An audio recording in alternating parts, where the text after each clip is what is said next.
Welcome back to the Deep Dive. We're here to take your source material, strip away all the noise, and just deliver the concentrated knowledge you need. And today, wow, we are immersing ourselves in a piece of cinematic history that really, it just seems to defy age and genre. It really does. We're talking about the 1957 masterpiece, Mayabazar.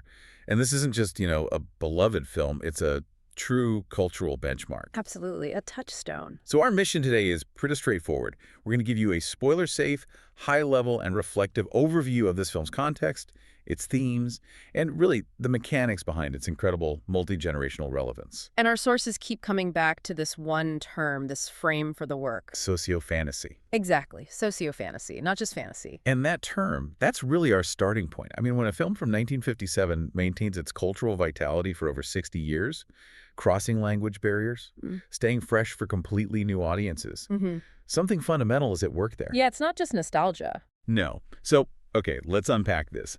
What is it about Mayabazar that elevated it, almost instantly to this foundational text? What gives it that lasting, almost mythic impact? Well, its longevity alone confirms its status immediately. I mean, without any hyperbole, Mayabazar is consistently and widely regarded as one of the greatest Indian films ever made. Full stop. Full stop. It's a touchstone. And the critical distinction, I think, is that its success isn't just nostalgia, it's continuity. You have kids today watching the exact same film their grandparents watch. And they're getting it.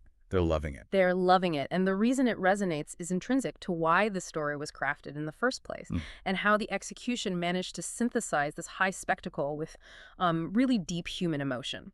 So we're going to explore that resonance today, looking at the core ideas, the context, and the technical brilliance that made it all possible. Okay, let's start with that foundation then, the narrative backbone.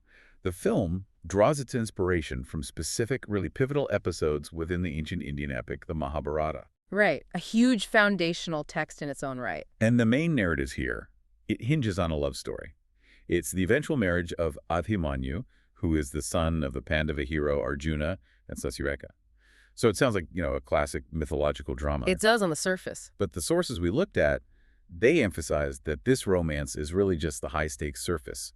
The plot is actually engineered to showcase this struggle between moral right and political might. That is absolutely crucial. The central conflict, it comes about because Abhimanyu is denied his intended bride. And why? It's due to political maneuvering by the opposing Kaurava faction. Who represent this rigid, often arrogant authority. Exactly. And the protagonists, they face this obstacle not through some big brute force attack, but through cunning, loyalty, and divine or sometimes, engineered intervention. So it's a battle of wits. It's entirely a battle of wits. The message woven into this structure is profound. It says that the true path to victory, even when you're up against overwhelming power, lies in intelligence, in unwavering loyalty to your values, and in moral clarity. It's a story about wit triumphing over wealth. Perfectly put. The obstacles the heroes face are systemic, right?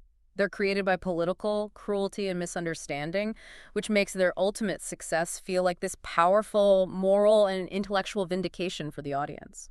So it's not just a love story. It's a blueprint for ethical action just wrapped up in an epic setting. Yes. And that perfectly explains that socio-fantasy descriptor. It's using this fantastical world as a crucible to comment on very real societal hierarchies and moral dilemmas. It's the mirror. Okay, now let's talk about the world it was made in, the technical environment of 1957. That era in Indian cinema wasn't exactly known for advanced visual effects or, huge production budgets. But Not at all. the film was directed by the visionary K.V. Reddy, and here's where it gets really interesting for me.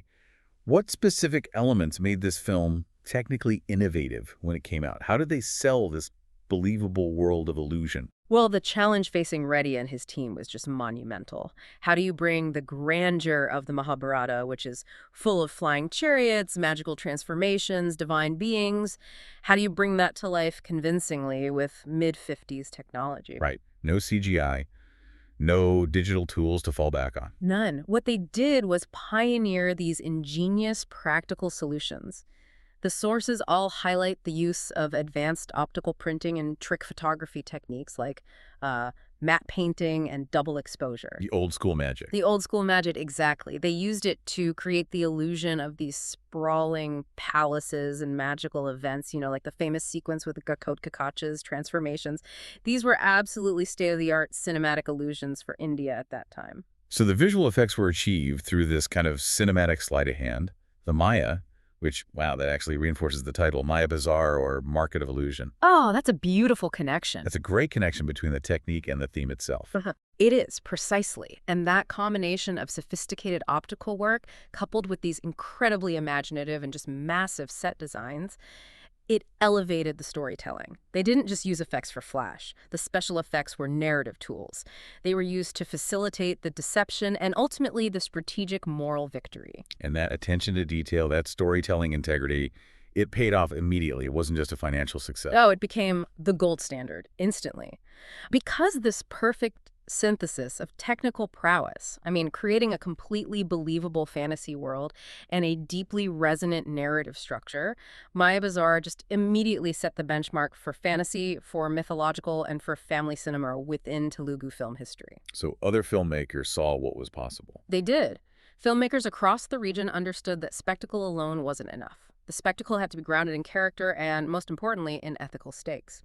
Okay, so we have an innovative production, grounding an epic story about intelligence overcoming authority.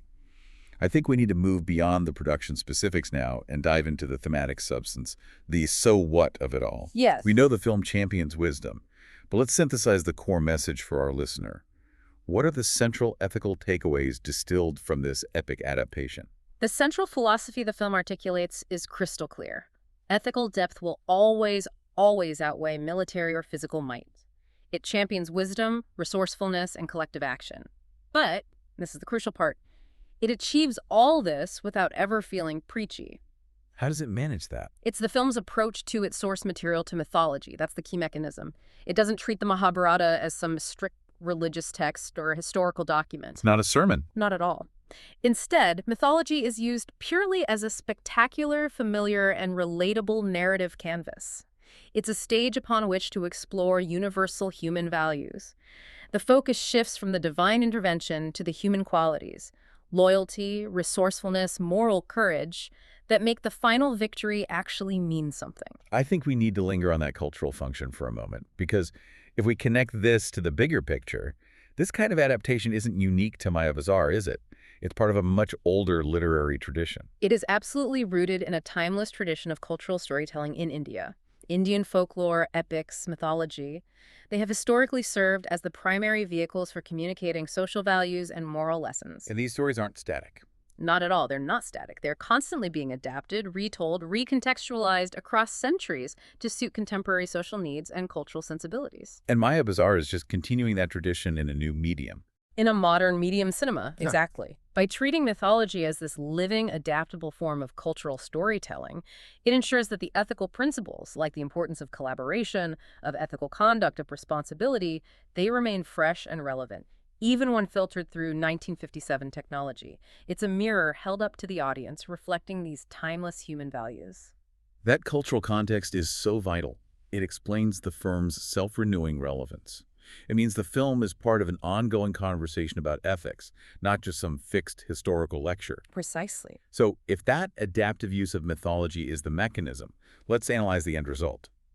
In terms of genre and audience acceptance, what did Mayabazar prove about the potential of fantasy in Indian cinema? And why did this intellectual and emotional approach secure its enduring popularity? Well, the film achieved a major critical breakthrough. It demonstrated that fantasy cinema could be sophisticated, it could be deeply humorous and emotionally grounded all at the same time. It proved that spectacle should serve the story's intelligence. Not the other way around. Never the other way around. Rather than relying on technical feats as just a distraction, Mayabazar used its fantasy setting, the illusion, as a precise mirror for social values. The audience wasn't just entertained by magic, they were invested in the moral clarity of the characters, using cunning and cooperation to navigate these rigid power structures. It respected the audience. It respected the audience's intelligence, absolutely. It invited them to engage with complex ethical questions that were just masked as family entertainment. And linking that back to audience response, this very balance, combining that grand scale with intellectual and emotional honesty, that's what secured its long-term impact on filmmaking that came after it. That's the fundamental takeaway for filmmakers, for sure. They learned they needed that ethical and emotional anchor, not just bigger sets. And for the audience. For the audience, the perception has been remarkably consistent across the decades.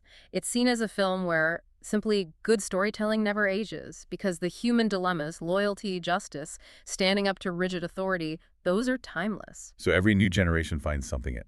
Every new generation finds something meaningful because the combination of sophisticated humor, genuine emotion, and clear ethical values ensures its continuous enjoyment long after the visual effects techniques were surpassed. It's often cited as a rare example where fantasy, or Maya, is specifically used to highlight the power of human intellect and ethical judgment, rather than just delivering escapism. So, okay, what does this all mean? Our deep dive into Mayabazar confirms that its enduring power. It isn't derived from its mythological setting alone, nor is it just a technical achievement from 1957. No, its true strength lies in the moral clarity and the intelligence with which the story was executed. It serves as this powerful 6-decade-long case study. It demonstrates that cinematic fantasy is most impactful, most enduring, when it's anchored in ethical insight and intellectual storytelling. And this approach, this way of adapting and reinterpreting foundational stories, it raises a really important question for you, the listener, as you look at contemporary media. If cultural storytelling must constantly be adapted to suit current social needs, just as Mayabazar adapted the Mahabharata for a modern audience, what modern stories or current genres, maybe in streaming series, speculative fiction, even video games, what's performing that essential function today? Which narratives are carrying the torch? Exactly. Which narratives today are communicating timeless ethical conduct and moral responsibility most effectively to the next generation, all under the guise of entertainment? A perfect thought to connect ancient narrative to our own contemporary media consumption. That's a fascinating reflection. Thank you for diving deep into the enduring legacy of Mayabazar with us.